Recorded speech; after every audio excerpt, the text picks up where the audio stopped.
Mapagpalang araw po. Almusal time, bigay ng Panginoon Diyos, ayon po sa Mateo 6:9. Ama namin, nasa langit ka. Pagdating po sa Mateo 6:11, sa verse 11, bigyan mo kami ng aming kakanin na araw-araw. Kaya ang Diyos po ang nagbibigay ng pagkain ng bawat tao sa buong mundo ng araw-araw. Kaya lahat ng kinakain natin, bigay ng Panginoon Diyos.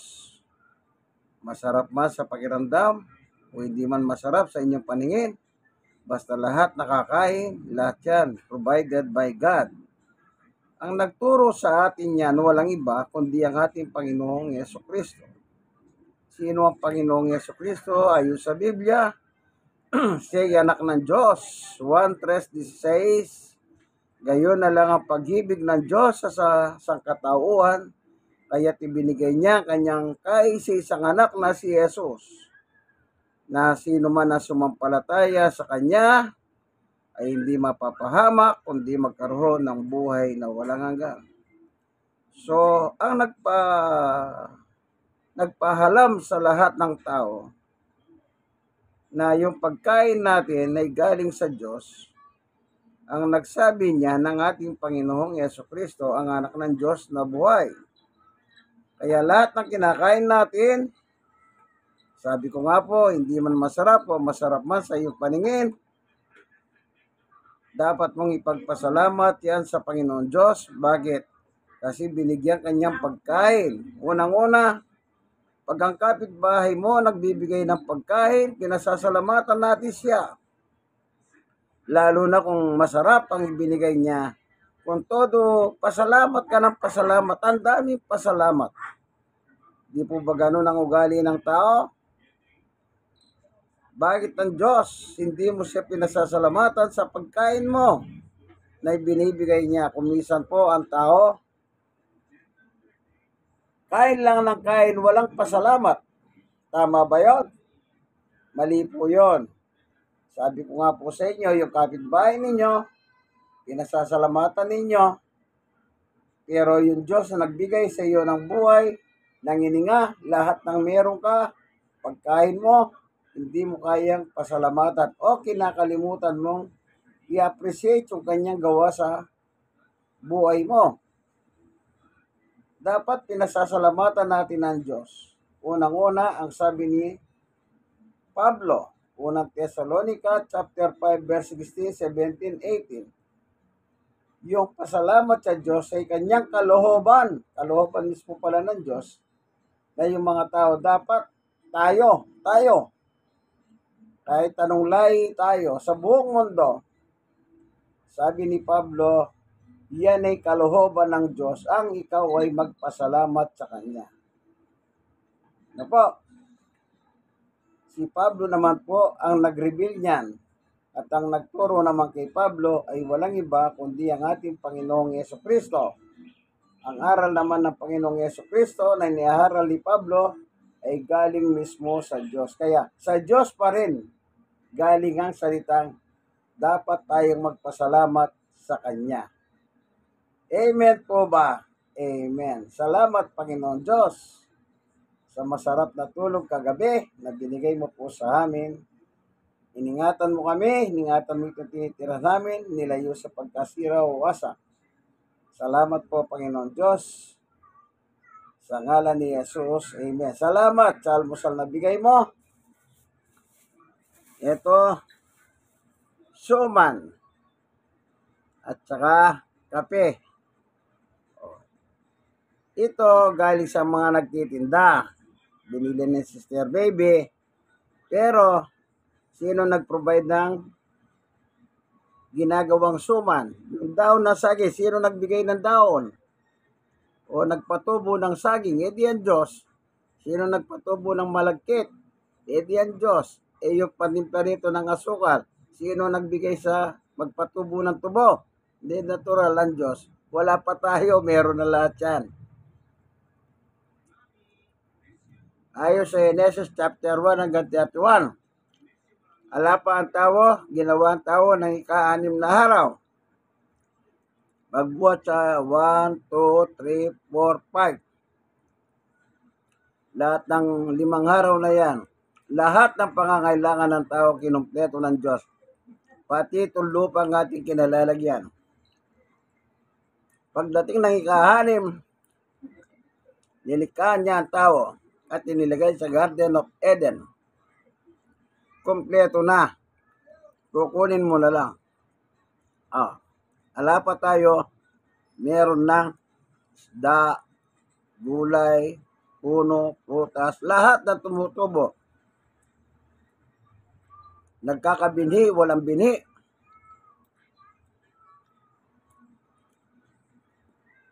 Pinatubo na ng Diyos. No, kanino galing to? Raw material, Diyos ang gumawa. Ginawa lang nung nagtitinda, yung suman. Na ginawa niya hanap buhay. Itong kape. Sino nagpatubo ng puno ng kape? Di Diyos. Inarbes lang ng tao yung kape. Ginawang kape. Para hanap buhay.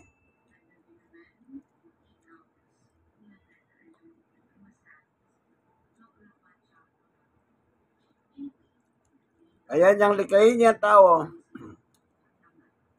Nilagay sa Garden of Eden, ang sabi ng Diyos, lahat ng nandyan, pwede niyong kanin. Huwag lang yung isang puno sa gitna ng garden.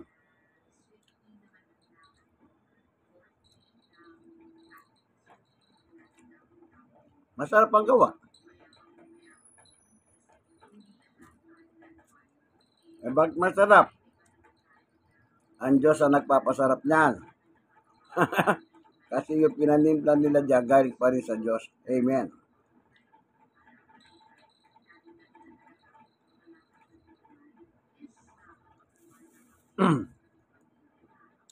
Kaya ang ating mga ninuno, si Eva Tadan, kumpleto na. Ang pagkain nila, sinabi ng Diyos, lahat dyan makakain nyo. Maliban doon sa isang puno.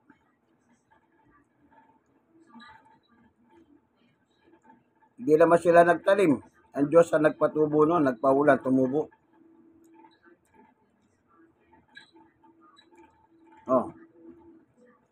Pagkatapos, hindi mo kayang pasalamatan ng Diyos. Yung iba, pag hindi masarap ang pagkain, nagre-reklamo. Meron na kinakain, hindi lang masarap sa paningin niya. Reklamador. Ano ba yan? Puro ganito na lang. Yung taong may hirap, manood kayo sa Africa, sa television.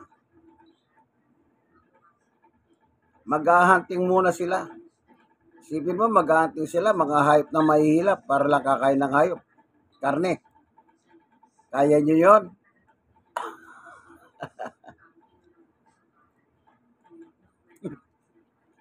Maghahunting muna para makakain ng karne.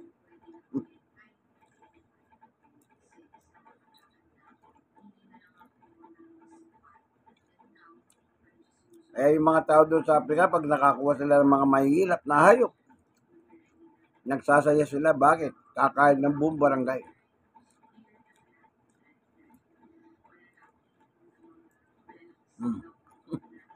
Napapanood sa YouTube yan.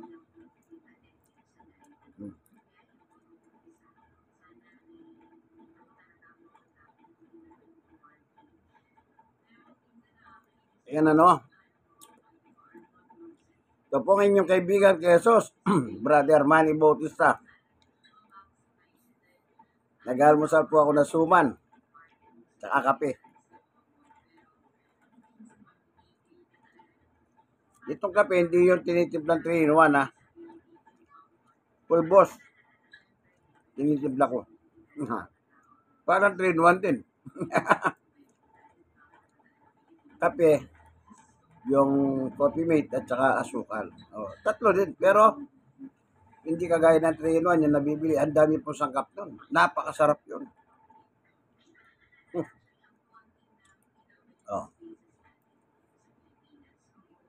Senior citizen.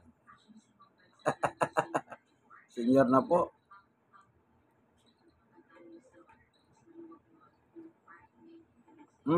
Masarap.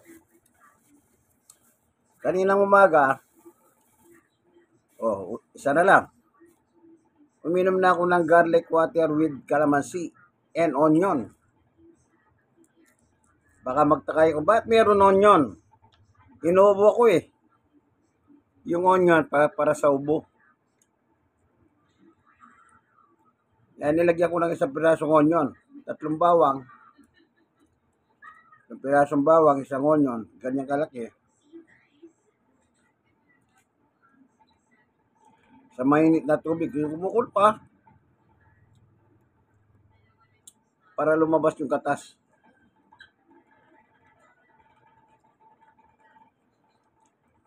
Yan ang aking ininom kanina. Alas 8. Alas 9:15 na. Kaya nag-almusal na ako. Galing ako sa labas. Sa baba namin, umikot kami sa barangay. Nag-walking ako. Kasama ko po yung 2 kong aso. Si Winter at Summer. Ganoon na. Every tuwing umaga. Ganoon na ginagawa ko. Kung hindi rin umuulan, pinapasyal ko yung aso. At the same time, na-exercise sila, na-exercise din ako. Walking.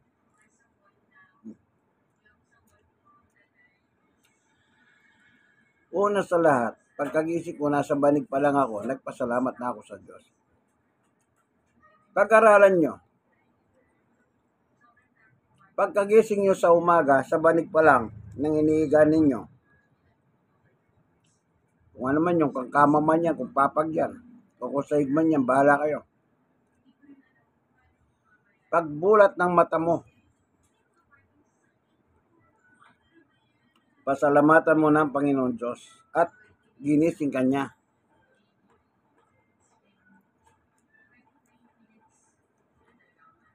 Yung iba walang pasalamat.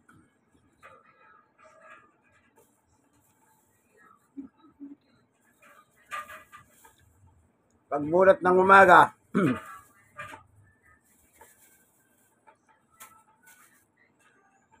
ang hanap, pagkain. Sabi kagad sa asawa niya, "Darling, ano bang almusal?" Kaya kung minsan may mga darling dyan,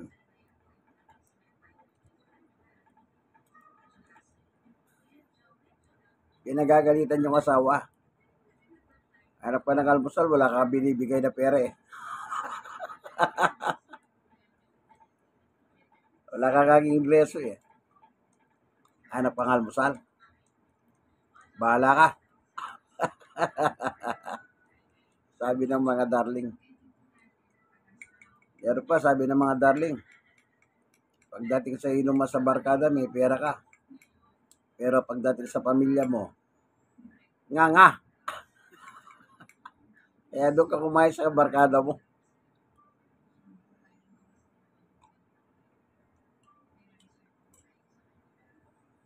Baka ganun kayo, kaibigan. Kung lalaki ka man nanonood ng video nito, tiyak, sigurado ka ba nag-iingreso ka sa darling mo ng pera? At kung babae ka naman nanonood ng video nito, yan bang asawa mo? Si Love. Yan, tawag ng mga babae kay lalaki, Love. Nag-iingreso ba yan? Ay, dumigay ako. Kasi kumakain ako, nagsasalita. Pag kumakain ka at nagsasalita ka, ay, yung hangin, pumapasok. Kaya kung dumigay ka, masarap.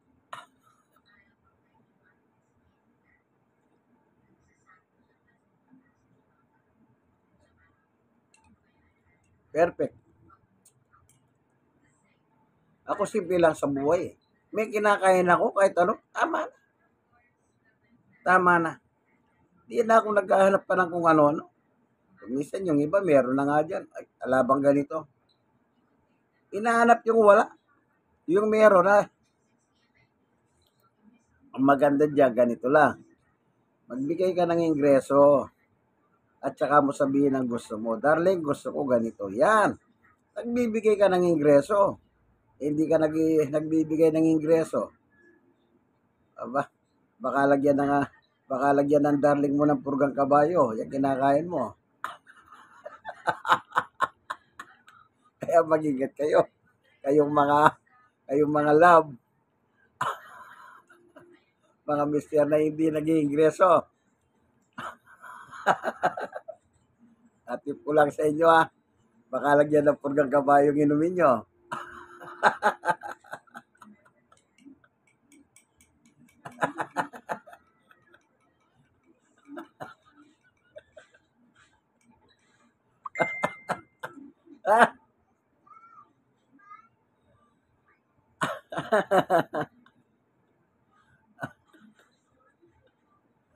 Kasi, pag purgang kabayo, baka naman nadyak ka.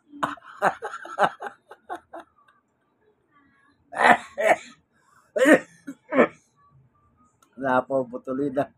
Inubo po ako, nakasumpo kasi yung hika ko eh. Ayan dito yung mga ugat.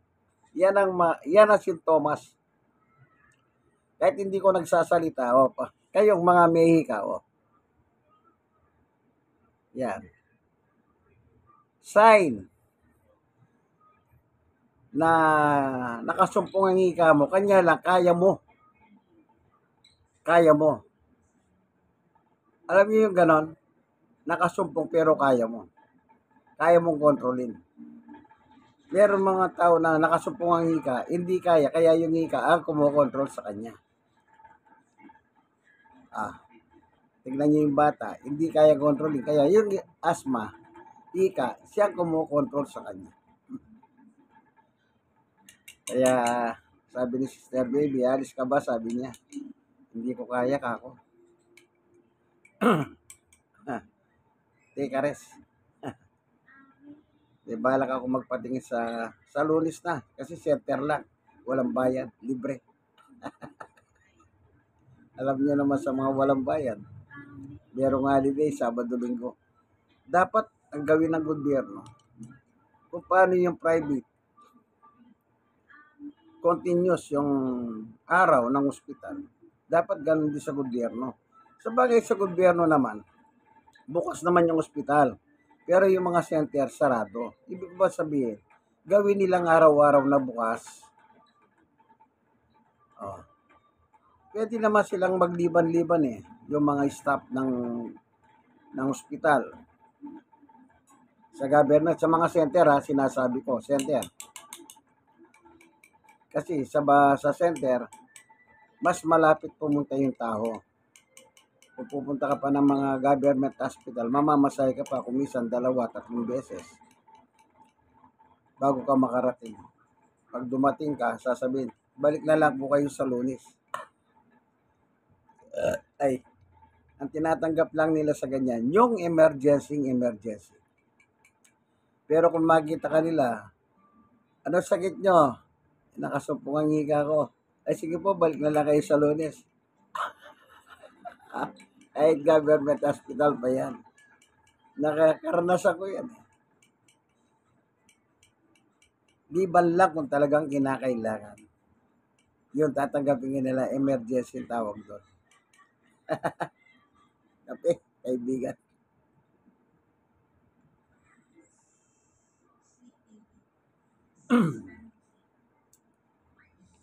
Senior citizen, 63.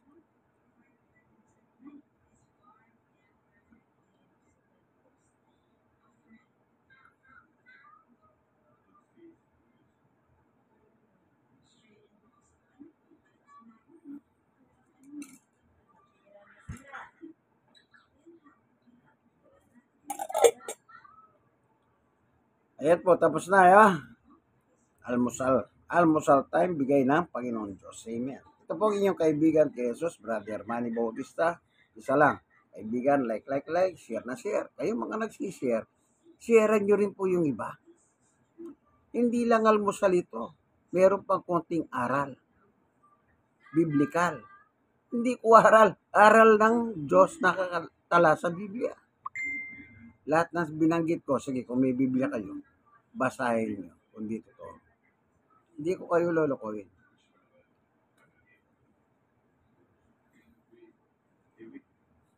Praise God. Okay po. Dito po sa Barangay 91, Sonate, District 1, Tondo, Manila. God bless us all. Bye-bye.